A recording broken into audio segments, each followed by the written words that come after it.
नमस्कार, मैं हूं सुमित अवस्थी। खबरों की खबर आप देख रहे हैं एनडीटीवी इंडिया पर। रात के 9 बज रहे हैं। बहुत बहुत स्वागत है आप सबका। शुरुआत करेंगे आज की बड़ी खबरों के साथ। आज सबकी निगाहें अब शनिवार पर गड़ी हुई हैं कि उस दिन दिल्ली में जब परिणाम आएंगे तो क्या होने वाला है। क्या आम आदमी पार्टी के नेता अरविंद केजरीवाल जीत का चौका लगा पाएंगे? अगर एग्जिट पोल सही हुए तो केजरीवाल के सपने टूटते नजर आ रहे हैं। यही खबरों की खबर में हमारी आज की बड़ी खबर है। आज कुछ और एग्जिट पोल के नतीजे सामने आए हैं। नतीजे अगर सही साबित हुए, यानी जैसा एग्जिट पोल है वही अगर एग्जैक्ट पोल हुआ, तब क्या होगा? क्या 26 साल बाद दिल्ली में बीजेपी का कमल खिल रहा है? क्या राज्य दर राज्य जीतने वाली बीजेपी, केंद्र में जीत की हैट्रिक लगाने वाली बीजेपी के लिए दिल्ली भी अपनी सत्ता का दरवाजा खोल देगी? ये तमाम सवालों के जवाब तलाशेंगे और वो एग्जिट पोल्स भी आपको दिखाएंगे, वो 4 एग्जिट पोल जो आज आए हैं। दूसरी खबर में हम इसकी पड़ताल करेंगे कि अयोध्या की मिल्कीपुर सीट पर अखिलेश यादव को अब क्यों डर लग रहा है। क्यों अखिलेश यादव ऐसे बयान दे रहे हैं जिसको देखकर ये लगता है कि शायद उनकी पार्टी वहां पर चुनावों में पस्त तो नहीं हो गई है। और तीसरी खबर तिरुपति बालाजी की मंदिर से आई है। ये वहां पर क्या गैर हिंदू स्टाफ को लेकर कुछ नए कायदे कानून बने हैं और उस पर अब विवाद शुरू हो गया है। चौथी खबर अमेरिकी राष्ट्रपति डोनाल्ड ट्रंप के तुनक मिजाजी फैसलों पर है। हम आपको आज रात 9 बजे के इस खास बुलेटिन में ट्रंप के तुगलकी फरमानों के बारे में विस्तार से बताएंगे। जब से बने हैं तब से कितने उन्होंने बेतुके और तुगलकी फरमान जारी किए हैं, उसमें भी उनके यूएस एड बंद करने से भारत पर क्या असर पड़ सकता है, इसकी ग्राउंड पर जाकर तहकीकात हमने की है, वो आपको दिखाएंगे। शुरुआत दिल्ली के चुनाव से करते हैं। बुधवार को दिल्ली में विधानसभा के लिए चुनाव संपन्न हुआ। एग्जिट पोल के हिसाब से अब की बार बीजेपी की सरकार दिल्ली में बनती दिखाई दे रही है। जितने एग्जिट पोल आए उसमें ज्यादातर ने बीजेपी की सरकार इस बार विधानसभा में भी बनाने की बात की है। आज भी 3 अहम एजेंसियों की रिपोर्ट सामने आई है। ये वो एजेंसियां हैं जो साल दर साल से एग्जिट पोल करती आई थी। कल ये एग्जिट पोल नहीं आए थे।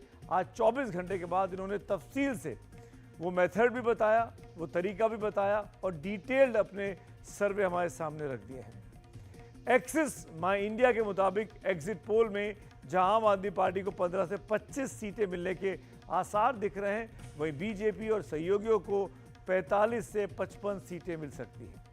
कांग्रेस एक भी सीट पा सकती है। सीएनएक्स के मुताबिक आम आदमी पार्टी को एग्जिट पोल में 10 से 19 सीटें मिल सकती हैं, जबकि बीजेपी को 49 से 61 सीटें मिल सकती हैं। वहीं कांग्रेस को भी 1 सीट मिल सकती है।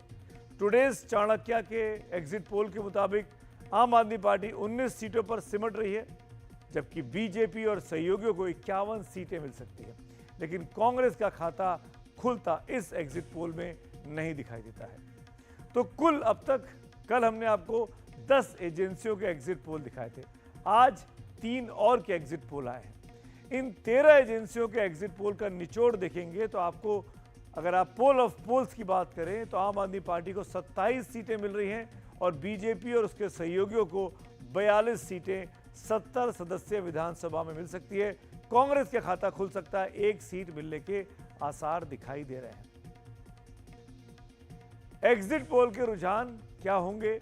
8 फरवरी को आने वाले रिजल्ट से कितना तालमेल होगा, वो तो 8 फरवरी को जब रिजल्ट आएंगे तभी पता लगेगा। एग्जिट पोल पास्ट में हमने देखा, खासकर लोकसभा चुनाव 2024 में बिल्कुल गलत साबित हुए थे। क्या इस बार भी एग्जिट पोल उसी दिशा में है? क्या उनकी पोल खुल जाएगी, पोल खोल हो जाएगा उनके साथ, या ये पोल बिल्कुल सटीक बैठेंगे जैसे कई बार इन एजेंसियों के सर्वे सटीक बैठे हैं, जैसे एक्सिस माई इंडिया का बैठा, जैसे टुडेज चाणक्य का बैठा, कई बार सी वोटर का बैठा। क्या होगा ये अभी पता नहीं चल रहा है, लेकिन इतना जरूर है कि अगर एग्जिट पोल सही निकले तो ये केजरीवाल की राजनीति के लिए एक बहुत बड़ा झटका होगा।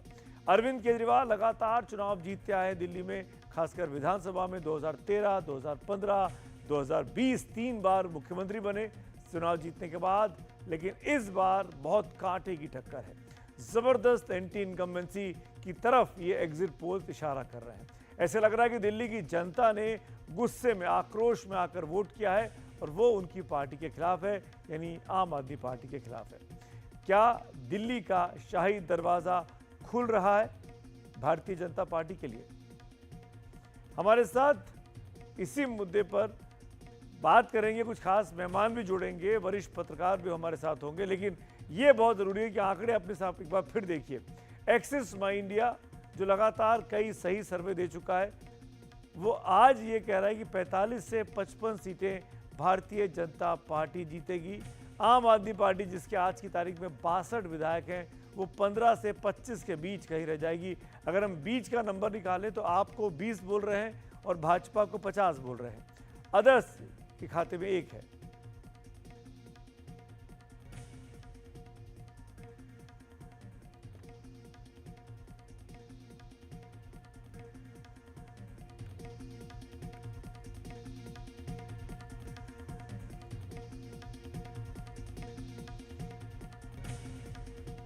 तो एग्जिट पोल जो कह रहे हैं उस पर अरविंद केजरीवाल का एक ट्वीट में भी कुछ देर पहले आया। उन्होंने कहा कि कुछ लोग इस तरह के सर्वे दिखाकर दावा कर रहे हैं कि भाजपा की 55 सीटें आ रही हैं और इसी सर्वे के आधार पर भाजपा के लोगों ने उनके जीतने वाले जो उम्मीदवार हैं उनको अभी से फ़ोन करना शुरू कर दिया है और 15-15 करोड़ रुपए का ऑफर दे रहे हैं। क्या सच्चाई है नहीं पता, लेकिन आरोप प्रत्यारोप चुनाव के नतीजे आने के पहले पूरे शबाब पर इस वक्त दिखाई दे रहे हैं, खासकर भाजपा और आम आदमी पार्टी के बीच।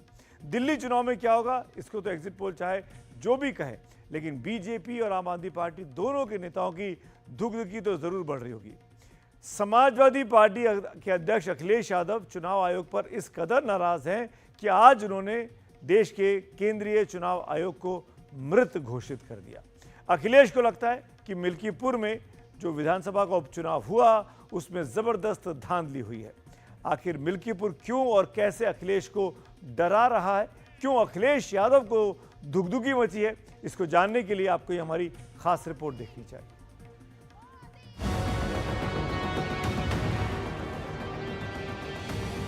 अखिलेश यादव का सुबह सवेरे बयान आया कि चुनाव आयोग मर चुका है। शाम होते होते सफेद रंग के कपड़े पर चुनाव आयोग लिखकर जो कहा उसको प्रतीकों से दिखाने की कोशिश की। साथ में उनकी पत्नी डिंपल यादव भी थी। पहले आप अखिलेश का बयान सुनिए। ये बीजेपी का चुनाव लड़ने का तरीका है। चुनाव आयोग मर गया है। सफेद कपड़ा जो होता है वो हमें भेंट करना पड़ेगा। अखिलेश यादव के इस बयान का संदर्भ समझ लीजिए। अयोध्या की मिल्कीपुर सीट पर विधानसभा का उपचुनाव हुआ। वो सीट वहां के विधायक अवधेश प्रसाद के इस्तीफे से खाली हुई थी, जिन्होंने लोकसभा में बीजेपी उम्मीदवार को पटखनी दी थी। प्रधानमंत्री नरेंद्र मोदी ने जिस अयोध्या में राम मंदिर की प्राण प्रतिष्ठा की, वही बीजेपी की हार से काफी किरकिरी हुई और दूसरी तरफ अवधेश प्रसाद अखिलेश की पार्टी में नए हीरो बनकर निकले। लेकिन अखिलेश को लगता है कि उपचुनाव में मिल्कीपुर उतना आसान नहीं जितना फैजाबाद लोकसभा में निकला। अगर समाजवादी पार्टी मिल्कीपुर में नहीं जीत पाती है तो अपनी मौजूदा सीट को गंवाने का एक बड़ा झटका लगेगा।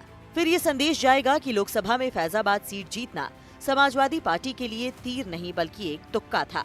मिल्कीपुर इम्तिहान अखिलेश के पीडीए की भी परीक्षा है और इसमें डी से आने वाले दलितों का रुझान किसकी तरफ है ये भी तय होगा। यानी अखिलेश की पार्टी नहीं जीती तो उनका पीडीए कमजोर हो सकता है। इन सारे सवालों के बीच ही अखिलेश ने चुनाव आयोग पर मर जाने वाली टिप्पणी करके नया सियासी हंगामा खड़ा कर दिया। क्योंकि चुनाव आयोग मर चुका है। एक जिम्मेदार नेता के द्वारा संवैधानिक संस्थानों पर की गई प्रतिकूल टिप्पणी डेमोक्रेसी को बहुत कमजोर करती है। जिन लोगों का लोकतंत्र में विश्वास नहीं है, संविधान में विश्वास नहीं है, संविधान बचाने की बात करते थे, आरक्षण बचाने की बात करते थे, वही संविधान में प्रदत्त अधिकारों से गठित चुनाव आयोग के खिलाफ इतना निम्न स्तरीय बयान देना इस बात का प्रतीक है कि उनका लोकतंत्र में, लोकतांत्रिक संस्थाओं में विश्वास नहीं है। जब आप दोहरा मापदंड रखते हैं ना, तकलीफ मुझे उस बात से है। ये वही अखिलेश जी की पार्टी है ना जो सदन में तीसरे नंबर की पार्टी अभी बनकर ये लोग बैठे हुए हैं। इतने सारे ज्यादा इनके सांसद वहां से जीत कर आए। उस वक्त भी तो चुनाव आयोग यही था ना। जब आप जीतते हैं तब सब कुछ सही रहता है, जब आप हारते हैं तो चुनाव आयोग भी गलत हो जाता है, ईवीएम भी गलत हो जाती है, फर्जी वोटर भी खड़े हो जाते हैं, दुनिया भर के बहाने। मैं समझ रहा हूँ इनको तकलीफ कहाँ से हो रही है। बिहार, उत्तर प्रदेश में जो एक सीट पर उपचुनाव हो रहे हैं, मिल्कीपुर वाली सीट, मैं जानता हूं कि इनके पास वो रुझान आ गए हैं कि ये लोग वो सीट हार रहे हैं और उसी बात को अब जनता तक लेके जाने के लिए इन्होंने पहले से ही पृष्ठभूमि तैयार करनी शुरू कर दी है, बहाने तैयार करने शुरू कर दिए। इलेक्शन कमीशन का पूरी तरह खत्म होने का टाइम आ गया और इसमें कोई ये नहीं है अखिलेश जी क्या बोल रहे हैं उसमें बड़ा मैसेज है कि मीन्स इलेक्शन कमीशन एक बहुत बड़ा इंपॉर्टेंट टूल है और इलेक्शन कमीशन वन साइडेड होना और बीजेपी का एक डिपार्टमेंट जैसे काम करना बड़ा देश के लिए लेकिन अखिलेश जो बोल रहे हैं कि जिस तरह से कि चुनाव आयोग मर गया, डेथ हो चुका है, उसको सफेद चादर भेजनी चाहिए। इलेक्शन कमीशन आदमियों के साथ चलती है। वो चीफ राजीव कुमार का व्यवहार बीजेपी का कार्यकर्ता जैसे चीफ इलेक्शन कमीशन काम कर रहे हैं। इधर हंगामा दिल्ली विधानसभा चुनाव पर मचा हुआ है। एग्जिट पोल के ज्यादातर नतीजे जिस तरह बीजेपी के लिए सत्ता का बनवास खत्म होने का संकेत दे रहे हैं, उसके बाद सवाल उठता है कि अगर बीजेपी जीत गई तो केजरीवाल का क्या होगा। 2020 में दिल्ली में 62.8% वोटिंग हुई थी, जबकि इस बार 60.4% वोटिंग हुई, यानी 2020 के मुकाबले 2.4% कम। दलितों के लिए आरक्षित सीटों पर पिछले चुनाव के मुकाबले कम मतदान हुआ।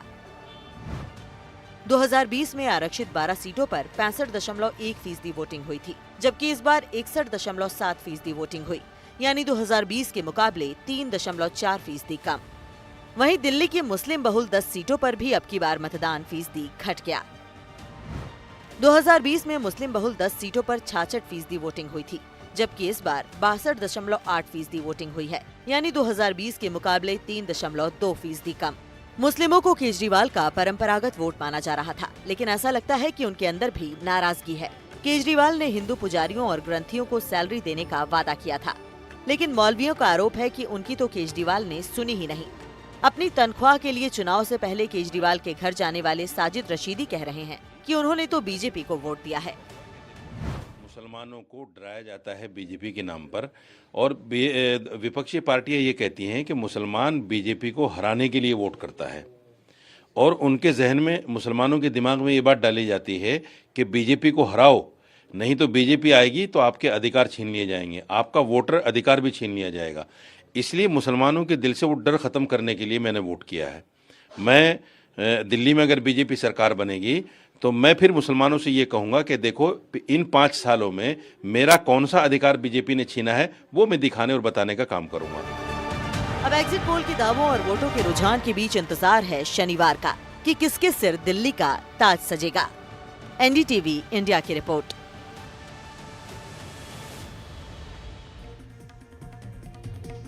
अपने देश में चुनाव चलते रहते हैं और चुनावों पर उसका विश्लेषण भी चलता रहता है, कौन सा समाज किस तरफ खड़ा है। खैर, 8 तारीख को नतीजे आएंगे, क्या होगा दिल्ली में और मिल्कीपुर में वो हम आपसे बात करेंगे ही। लेकिन इस बीच आपको, क्योंकि बात संसद की निकल पड़ी है, तो आज संसद में, खासकर राज्यसभा में, प्रधानमंत्री मोदी ने अपना भाषण दिया।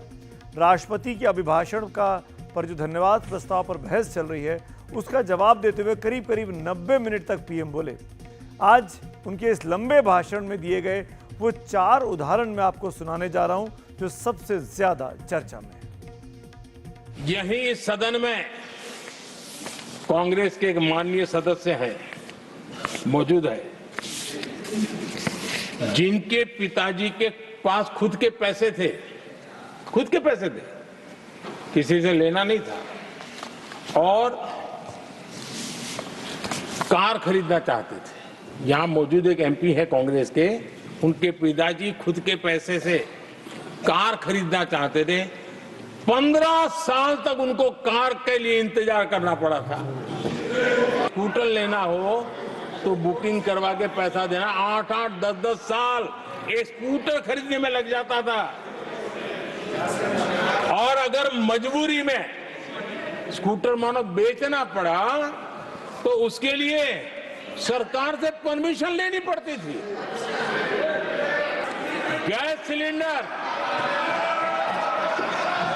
एमपी को कूपन दिया जाता था, कि तुम इलाके में 25 लोगों को गैस कनेक्शन दे सकते हो। गैस सिलेंडर के लिए कतार लगती थी। टेलीफोन कनेक्शन, नाक को दम आ जाता था टेलीफोन कनेक्शन के लिए। देश के नौजवानों को पता होना चाहिए कि ये जो आज बड़े बड़े भाषण झाड़ रहे हैं, उन्होंने क्या किया था, देश को पता होना चाहिए। करीब 6 महीने पहले तिरुपति मंदिर अपने लड्डुओं की वजह से जबरदस्त चर्चा में आया था। खबर यह थी कि लड्डू में जिस घी का इस्तेमाल किया गया उसमें चर्बी मिलाई गई है। आज फिर एक बार तिरुपति मंदिर चर्चा में है। इस बार खबर यह है कि मंदिर के बोर्ड ने उन कर्मचारियों को मंदिर के कामकाज से हटाने का नोटिस दे दिया है जो हिंदू नहीं है, यानी गैर हिंदू धर्म को मानने वाले कर्मचारी हैं। आखिरकार ऐसा क्यों यह फैसला किया गया? क्या किसी मंदिर से गैर हिंदू स्टाफ हटाए जा सकते हैं? इन तमाम सवालों के जवाब तलाशती हमारी ये रिपोर्ट देखिए।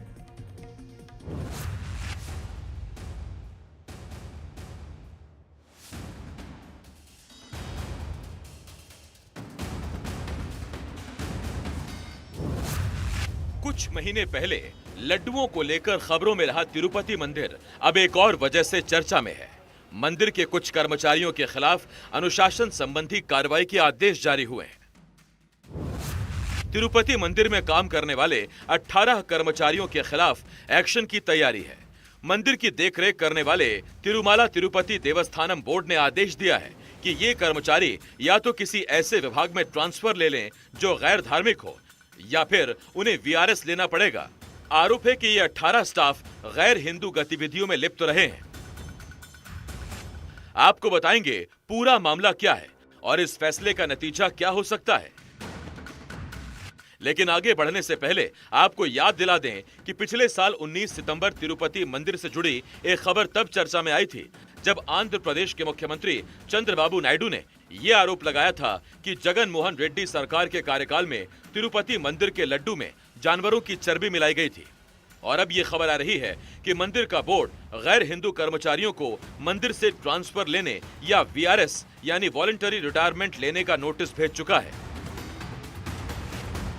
बोर्ड के नोटिस में कहा गया है कि टीटीडी के कर्मचारी के रूप में उन लोगों ने एक घोषणा पत्र पर हस्ताक्षर किया था जिसके मुताबिक उन्हें सिर्फ हिंदू परंपरा के मुताबिक ही काम करना था।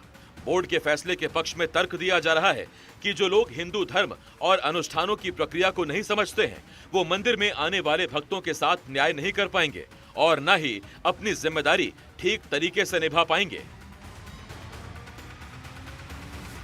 Hindu temple, Hindu only has to work.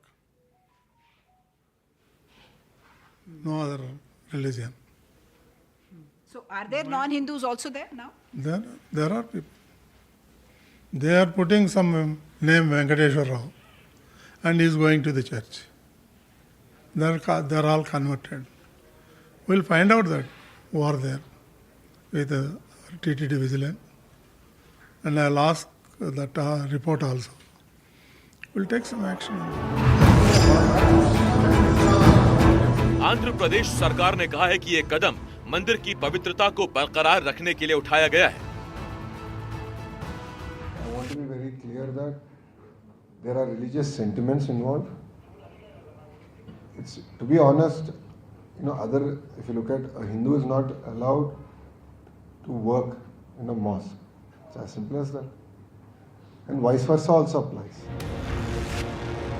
लेकिन AIMIM के मुखिया असदुद्दीन ओवैसी ने सवाल उठाया है कि मुस्लिम धार्मिक संस्थाओं के साथ भी हिंदू धार्मिक संस्था के जैसा व्यवहार क्यों नहीं किया जा रहा है।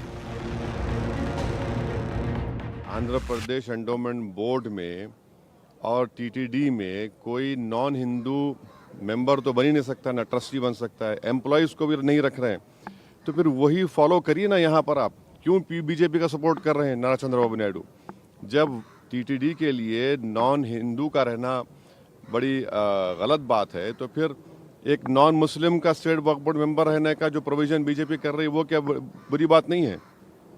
ये तो डुगली पॉलिसी है, हिपोक्रेसी है।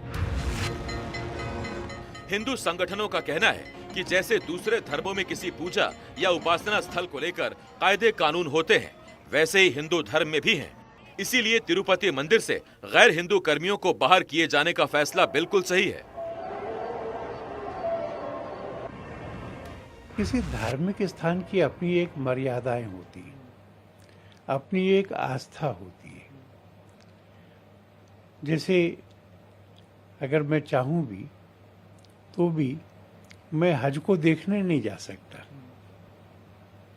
मैं हज के समय वहां उपस्थित नहीं रह सकता, क्योंकि वह एक विशेष धर्म के लोगों की आस्था का स्थान है और वहां जो श्रद्धा रखते हैं उस पर, उन्हीं के लिए ये स्थान होना चाहिए। ऐसे ही तिरुपति का मंदिर ये हिंदुओं के लिए परम पवित्र स्थान है। 7 पहाड़ियों के बीच में बना हुआ स्वयं भगवान वहाँ विराजमान है। इतना बड़ा कांड वहाँ पर हो गया कि जो सनातन धर्मावलंबी लहसुन प्याज भी नहीं खाते, वो मांस और चर्बी और मछली का ऑयल का प्रयोग हुआ है। तो ये बड़ा ही दुर्भाग्य है और इनके खिलाफ दंड भी होना चाहिए, इनको कार्रवाई करनी चाहिए इनके खिलाफ, और इन लोगों को बाहर निकालना चाहिए। जो हमारे धर्म संप्रदाय और संस्कृति के प्रति निष्ठावान नहीं है, उनको हमारे ऐसे धार्मिक मंदिरों में रहने का कोई अधिकार नहीं है। ऐसे लोगों को नहीं रखना चाहिए जो हमारे धर्म और आस्था के प्रति श्रद्धावान नहीं है। हमारी आस्था के साथ खिलवाड़ किया गया। मजहबी अन्य पंथ मजहब मतांतर के लोगों के यहाँ गैर हिंदुओं का प्रवेश वर्जित होता है। आप देख लीजिए तो मुस्लिमों के अनेक स्थान हैं जहाँ हिंदू प्रवेश नहीं कर सकता है। तो हमारे प्रमुख स्थानों पर तिरुपति बालाजी में गैर हिंदू कार्य कर रहे हैं, प्रसाद बना रहे हैं, प्रसाद की दुकानें हैं, जबकि वो ट्रस्ट संस्था में भी हैं। आखिर वो किस लिए हैं और क्यों हैं? टीटीडी तिरुपति तिरुमला देव संस्थानम जो नई संस्था गठित हुई है, उसके अध्यक्ष BR नायडू की मैं सराहना करता हूं, प्रशंसा भी करता हूं।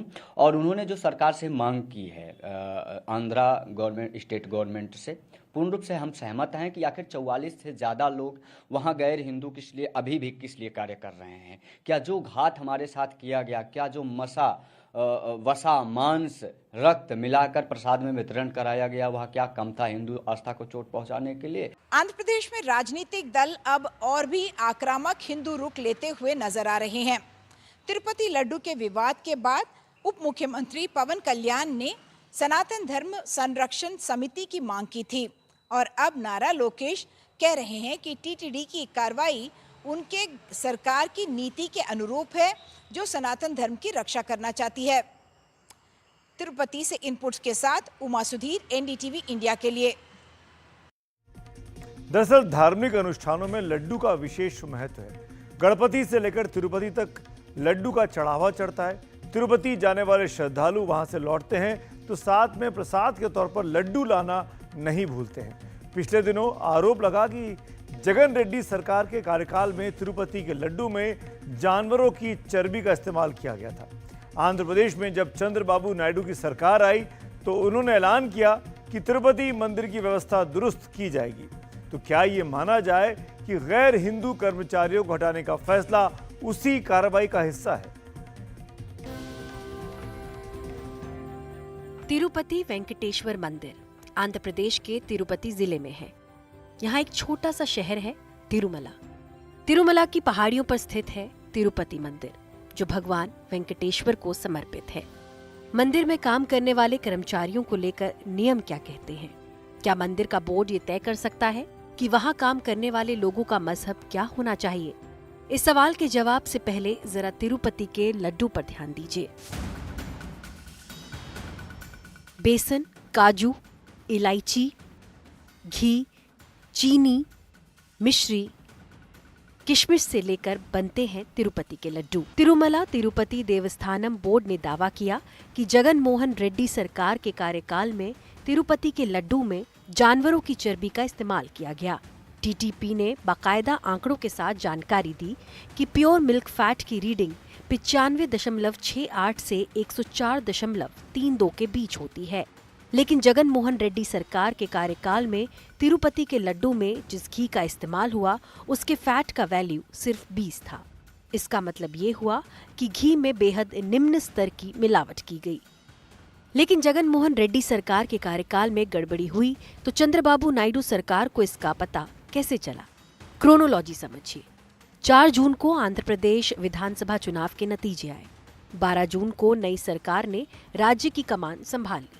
15 जून को श्यामला राव को तिरुमला तिरुपति देवस्थानम यानी टीटीडी के एग्जीक्यूटिव ऑफिसर की जिम्मेदारी दी गई।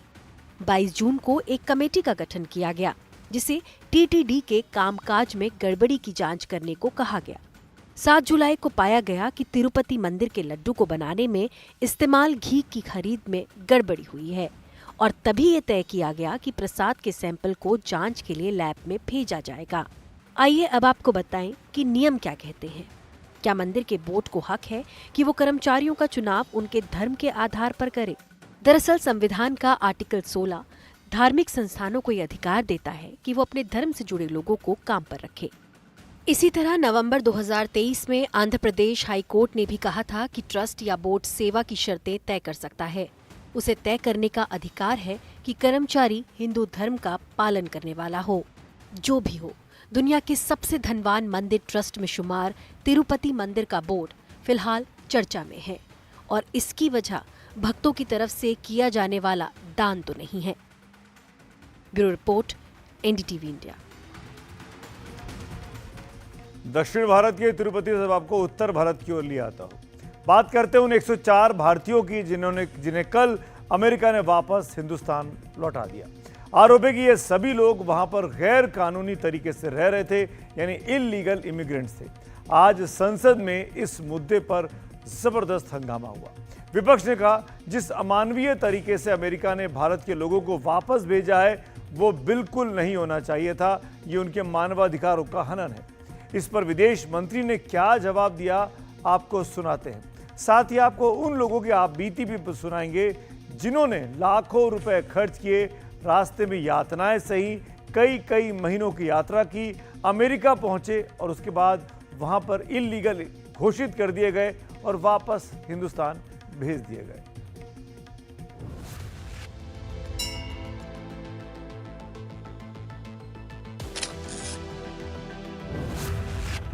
गुरदासपुर के जसपाल सिंह उन 104 भारतीयों में शामिल हैं जिन्हें अमेरिका ने वापस भेज दिया।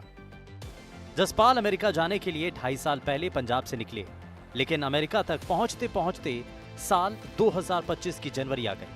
वहां सिर्फ 11 दिन रहे और पकड़े गए। जसपाल को वहां भेजने के लिए परिवार ने काफी पैसे खर्च किए थे। जाहिर है पैसे डूब गए और सपने टूट गए। जसपाल सिंह ने विस्तार से बताया कि वो कैसे भारत से निकले और अमेरिका तक पहुंचने में किन मुश्किलों का सामना करना पड़ा। मैं इधर से यूके गया था पहले। कितने समय पहले? मैं 2.5 साल पहले गया था। तो उधर से फिर मैं यूरोप गया। यूरोप से फिर मैं डोंकी रास्ते एजेंट से तो मेरी बाई एयर की फ्लाइट बात हुई थी, बाई एयर भेजूंगा, तो पर मैं डोंकी रास्ते उसने डाल दिया मेरे को। कितने पैसे ले? मेरा इधर से लेके अमेरिका तक 40+ से लग गया है। जंगलों के रास्ते जाना पड़ा मेरे को। बहुत मुश्किल, दिक्कत परेशानी बहुत आई। अमेरिका में मैं 24 जनवरी को पहुंचा था 2025 में। तो कितने दिन वहाँ पे रहे? मैं उधर 11 दिन रहा हूँ। हमारे को हाथ घड़ी लगा के, पैरों में बेड़ियाँ लगा के तो बांध के लेके आए थे। कुछ खाने को दिया जाए? खाने को तो बस जैसे बिस्कुट वगैरह, ब्रेड वगैरह यही देते थे।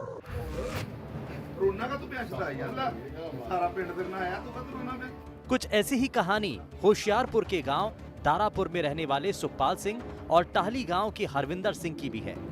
दोनों अमेरिका से डिपोर्ट होकर भारत लौटे हैं। दिल्ली तो कतर, कतर तो ब्राजील तो बाहर निकले तो मैं फिर 2 दिन होटल च रहा। तो मैनू कहते कि पेरू तो तेरी फ्लैट है। पेरू तक ही बसा ते गए ते अगे मतलब कि कोई उत्ते फ्लैट नहीं है, कोई कुछ नहीं है। फिर बाहर ते टैक्सियां राही गए पेरू, कोकली, कोलंबिया ते फिर कपूरगाना जिथे पनामा जंगल शुरू होंदा। फिर उत्थों अगे कहते कि तू शिप ते जाएगा, क्रूज ते जिहनूं कहंदे, ते पर क्रूज भी उत्थे खड़ा नहीं है, कुछ नहीं है। फिर पनामा फिर डोंकी लगी ते कुछ मुंडे भी मतलब कि एक दो मुंडा मरिया भी उत्थे। एक समुंदर च डुब गया, एक जंगल च पनामा दे। उस तो बाद सिटी पहुंचे, जिद्दां भी पहुंचे डोंकी 2 दिन के बाद निकले सिटी तो बाद ही फिर हौली हौली इदां ही निकारागुआ, गुआटामल, मैक्सीको तक पहुंच गए। मैक्सीको तो अगे सानू उन्होंने पहाड़ी वाले रस्ते कढ़िया उन्हें डोंकर ने। समुंदर की डोंकी लगी है 4 घंटे की, जिहदे विच मेरी किश्ती डुब चली सी। तो उहदे चों असीं 8-9 जने जिहदे विचों असीं बच गए। इस मुद्दे पर विपक्ष गुरुवार को हमलावर रहा। हाथों में हथकड़ी लगाकर प्रदर्शन किया गया। सवाल ये उठाया गया कि जिन भारतीयों को अमेरिका से लौटाया गया उन्हें हथकड़ी लगाने की क्या जरूरत थी।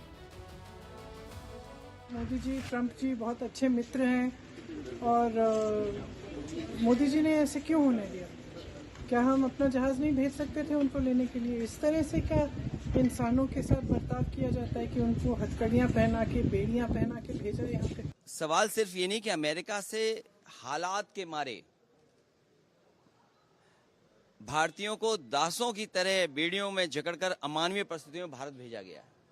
हमारा विदेश मंत्रालय क्या कर रहा था और क्या कर रहा है आज? संसद में विदेश मंत्री एस जयशंकर ने इस मुद्दे पर जवाब दिया। जयशंकर ने कहा कि अमेरिका से भारतीयों को वापस भेजने की ये कार्रवाई कोई नई नहीं है। जो लोग गैर कानूनी तरीके से किसी भी दूसरे देश में रहते हुए पाए गए उन्हें पहले भी भेजा जाता रहा है। जहां तक हथकड़ी का सवाल है, ये अमेरिकी कानून का हिस्सा है। The standard operating procedure for deportation by aircraft used by ICE that is effective from 2012. I repeat, that is effective from 2012, provides for the use of restraints. However, we have been informed by ICE that women and children are not restrained.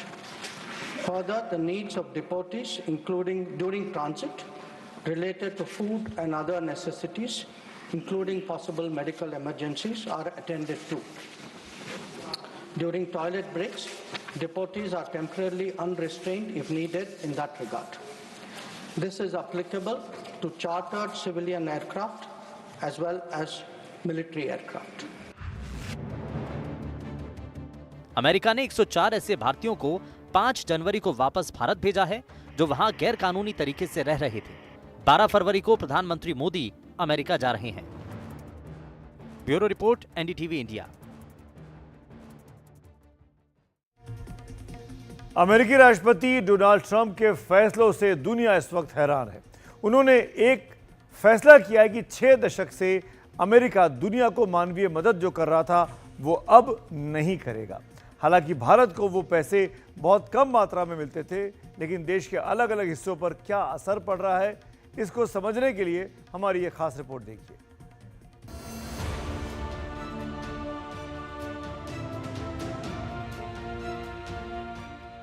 करोड़ों लोगों की नजरें Washington DC के जिस दफ्तर पर टिकी रहती हैं, उस दफ्तर में ताला क्या लगा। वहां से 12,000 किलोमीटर दूर दिल्ली तक किसी अनहोनी की आहट आने लगी। ऐसा क्यों हुआ, ये हम आपको आगे दिखाएंगे, लेकिन पहले समझिए कि वो दफ्तर यूएसएड का है, जिसका फुल फॉर्म है United state agency for international development. Trump ने इसे बंद कर दिया क्योंकि ट्रंप को लगता है कि इससे वो इस पर खर्च होने वाला 40 अरब डॉलर यानी 35,300 करोड़ रुपए बचा लेंगे। ट्रंप को ये भी लगता है कि 63 साल से अमेरिका जो मदद देता रहा है उसे वो जारी क्यों रखे। ट्रंप को ये भी लगता है कि दुनिया के दूसरे देशों में बेबस लोगों पर अमेरिका का डॉलर क्यों खर्चें। यूनिसेफ और WHO को अमेरिका अपना पैसा क्यों दे। दूसरे देशों में टीबी मिटाने, वैक्सीन लगाने, गर्भवती महिलाओं के पोषण और नवजात शिशुओं की फिक्र अमेरिका क्यों करे। लेकिन ट्रंप के इस फायदे का असर भारत पर दिख रहा है और विरोध सीधे वॉशिंगटन में। वहां सीनेटरों ने ट्रंप के फैसले को तुगलकी करार दे दिया। कोई गलती मत कीजिए, इसमें कोई गलती ना करे। एलन मस्क का USAID को खत्म करने का प्रयास चीन के लिए एक तोहफा है, ये रूस के लिए एक तोहफा है, ये दुनिया भर में हमारे विरोधियों के लिए एक तोहफा है। और अब आप देखिए कि अमेरिकी राष्ट्रपति के फैसले का भारत पर क्या असर हो रहा है। एनडीटीवी के संवाददाताओं ने दिल्ली से लेकर जयपुर, ग्वालियर, सीहोर, मुंबई, रांची, लखनऊ और पटना तक यूएसएड के बंद होने से पड़ने वाले असर पर ग्राउंड रिपोर्ट तैयार की। शुरुआत हम मध्य प्रदेश के शहर सीहोर से करते हैं, जहां बच्चों के लिए अस्पताल में आईसीयू और टीकाकरण में यूनिसेफ जैसी संस्थाओं की भागीदारी रही। इसमें सीहोर के अलावा शाजापुर, राजगढ़ और देवास के भी नवजात बच्चों का इलाज किया जाता है।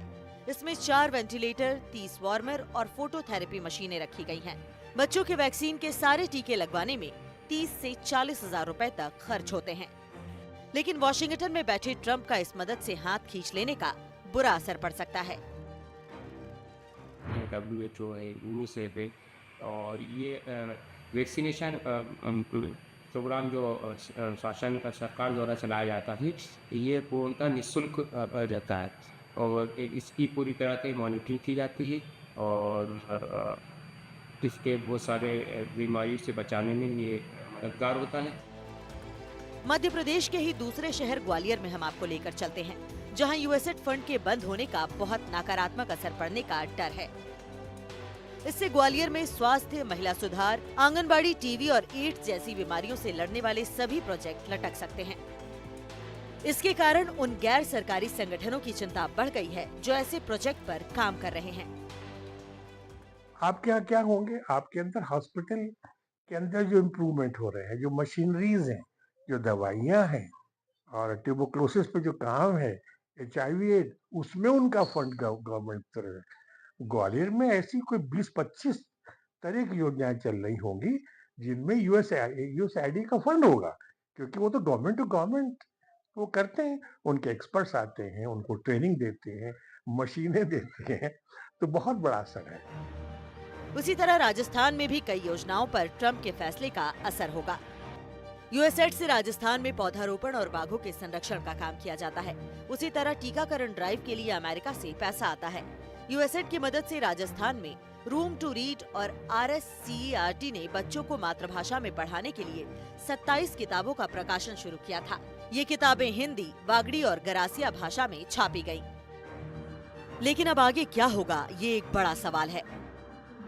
न्यू एजुकेशन पॉलिसी के अकॉर्डिंग SCERT जो है वो मातृभाषा में बच्चा जो है वो सीखे और स्कूल से अपना जुड़ाव महसूस करे, इसके लिए अपना जो कार्य है उसको पूरी मुस्तैदी से कर रहा है।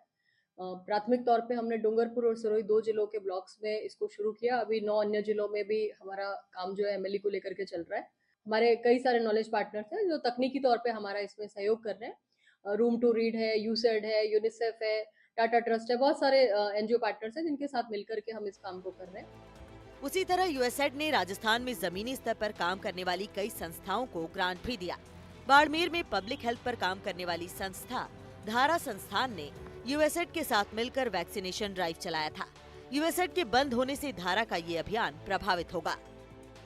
हम लोग यूएसएड के सपोर्ट से, यूएसएड जैसे एमराइट प्रोग्राम के तहत हम लोग कोविड वैक्सीनेशन में उसकी रोकथाम और उसके गवर्नमेंट के साथ मिलकर वैक्सीन को बढ़ावा देने के लिए वैक्सीनेशन तक लोगों को रीच बने इस समुदाय की, इस पर हम लोग काम कर रहे थे। रूटीन टीकाकरण कार्यक्रम है जो शिशुओं और बच्चों को और माताओं को टीके लगते हैं।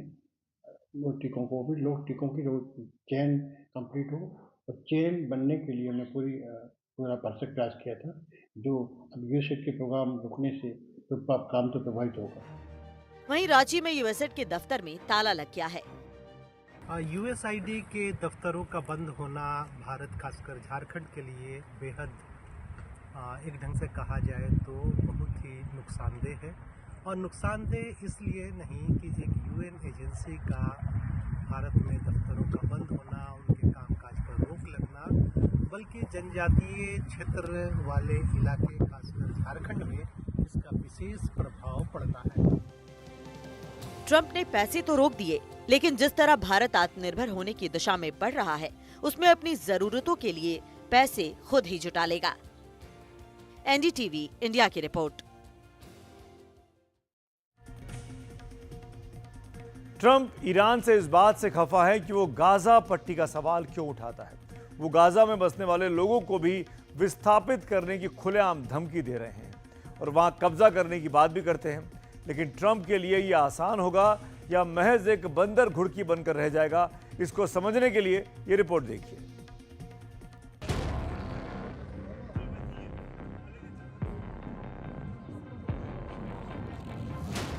गाजा में पिछले 16 महीने से त्रासदी झेल रहे लोगों की जिंदगी आज विरोध का झंडा उठाकर खड़ी है।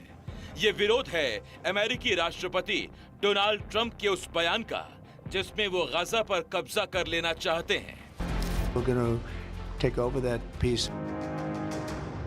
आज गाजा बुरी तरह तबाह हो चुका है। इजरायली हमले में फिलिस्तीन में करीब 50,000 लोग मारे गए हैं।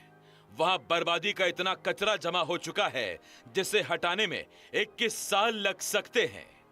गाजा में 5 में हर तीसरा आदमी बेघर हो चुका है। वहां की 2/3 इमारतें बर्बाद हो चुकी हैं, जबकि 57% खेती लायक जमीन युद्ध में तबाह हो चुकी है। फिर भी अपने वतन, अपनी मिट्टी के प्रति लोगों का लगाव ऐसा है कि ट्रंप के तुगलकी फरमान के खिलाफ वो उठ खड़ा होने का जज्बा दिखा रहे हैं।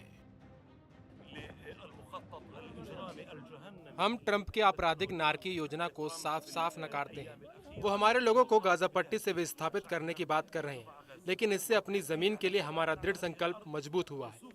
हमें उम्मीद है कि सभी देश हमारे साथ खड़े होंगे और विश्व स्थापन से बचने में हमारी मदद करेंगे। ये हमारी जमीन और हमारा घर है। हम इस पर जी चुके हैं। ये हमारे दादा दादी का घर है। क्या आप अपने घरों के नष्ट होने और अपने परिवारों के चले जाने से सहमत हैं? ट्रंप चाहते हैं कि गाजा में जिनके पुरखों की यादें सोई हैं, वो उस जगह को छोड़ दें और जॉर्डन या मिस्र चले जाएं। ट्रंप वहां अपने सपनों का नया संसार बसाना चाहते हैं, लेकिन जिनका वो देश है, वो अपने शरणार्थी शिविरों में उड़ते हुए तंबुओं के बीच भी अपने हौसले को उड़ने नहीं देना चाहते। जैसा कि आप देख सकते हैं, तंबू उड़ गया और लोग अस्त व्यस्त हो गए। अब हम अपना सामान उस व्यक्ति के पास पहुंचा रहे हैं जो हमारी मेजबानी करने के लिए मान गया है। उन्होंने कहा ठंड खत्म होने तक 2 दिनों के लिए हमारे पास आएं। यह हमारे लिए विस्थापन से ज्यादा कठिन है। हम रात में जागे और पाया कि हमारे तंबू हवा के कारण हमारे ऊपर नष्ट हो गए थे और हमारे कपड़े और भोजन रेत से भर गए थे। हम 1 सप्ताह के लिए वापस लौटना चाहते थे, लेकिन हमारे पास परिवहन के लिए पैसे नहीं थे। ये बात सही है कि गाजा अब बर्बादी के आखिरी मुहाने पर खड़ा है, लेकिन इसका मुद्दा जमाने से बेहद जटिल रहा है।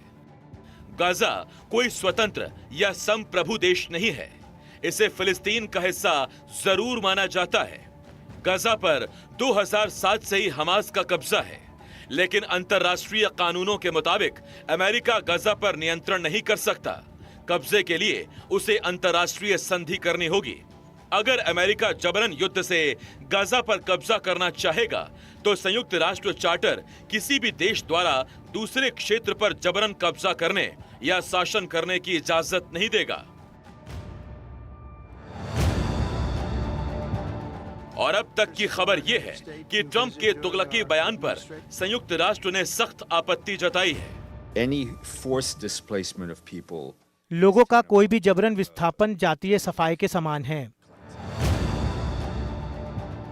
एक तरफ ट्रंप के खिलाफ अरब देश लामबंद होने लगे हैं, तो दूसरी तरफ अमेरिकी सेनेटरों को ही लग रहा है कि दुनिया के तमाम देश कहीं चीन की तरफ न बढ़ जाएं।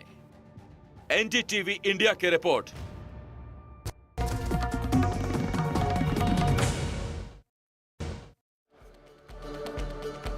हम ब्रेक के पहले बात कर रहे थे राष्ट्रपति ट्रंप की और उनके फैसलों की। जब से राष्ट्रपति ट्रंप ने अमेरिका की कमान संभाली है, तब से लगातार ऐसे वो फैसले कर रहे हैं जिसमें वो विवादों में भी घिरते जा रहे हैं। वहाँ पर भी वो कई मुसीबतें उनके सर पर, ऐसा कहा जा रहा है कि आने वाले वक्त में मंडरा सकती हैं। लगातार उनके तुगलकी फरमान कहे जा रहे हैं कुछ फैसले। यूं तो ट्रंप के अटपटे फैसलों की फेहरिस्त बहुत ज़्यादा लंबी है, लेकिन हम आपको 9 फैसलों के बारे में बताना चाहते हैं। पहला फैसला, ट्रंप ने दुनिया को मिलने वाला यूएस एड रोक दिया है। ट्रंप ट्रांसजेंडर को तीसरे लिंग का दर्जा देने को तैयार नहीं है। पहले सेना से बाहर किया, अब खेलों में भी उनके हिस्सा लेने से उन्होंने रोक लगा दी है। तीसरा फैसला, ट्रंप घुसपैठियों के नाम पर अप्रवासियों को फौरन अपने देश से निकाल रहे हैं, जैसा कि भारत के 104 अप्रवासी भारत लौट आए। जन्मजात नागरिकता को लेकर भी ट्रंप की नीति अमेरिका में बेचैनी पैदा कर रही है। पांचवा फैसला, ट्रंप पर्यावरण की रक्षा के लिए पेरिस समझौते को नहीं मानते हैं, जबकि दुनिया पेरिस समझौते के साथ चलना चाहती है। ट्रंप विश्व स्वास्थ्य संगठन को चवन्नी भी नहीं देना चाहते हैं। WHO को लेकर उनकी राय क्या है, ये सब जानते हैं। ट्रंप हर देश पर टैरिफ लगाने के लिए लगातार कदम उठा रहे हैं। ये 7वां फैसला। 8वां फैसला, ट्रंप ने गाजा पर कब्जा करने का मन बना लिया है। वो वहां पर रिवेरा बनाना चाहते हैं, नहीं पिकनिक स्पॉट जैसी जगह बनाना चाहते हैं। और ट्रंप ईरान को मटिया मेट करने की भी लगातार धमकी दे रहे हैं। तो ट्रंप के ये तमाम फैसले, उनके लिए जितना एप्रिसिएशन उनकी कॉन्स्टिट्यूंसी को आ रहा होगा, उनके वोटर को आ रहा होगा, लेकिन दुनिया में इन ट्रंप के फैसलों को तुगलकी अब कहा जाने लगा है।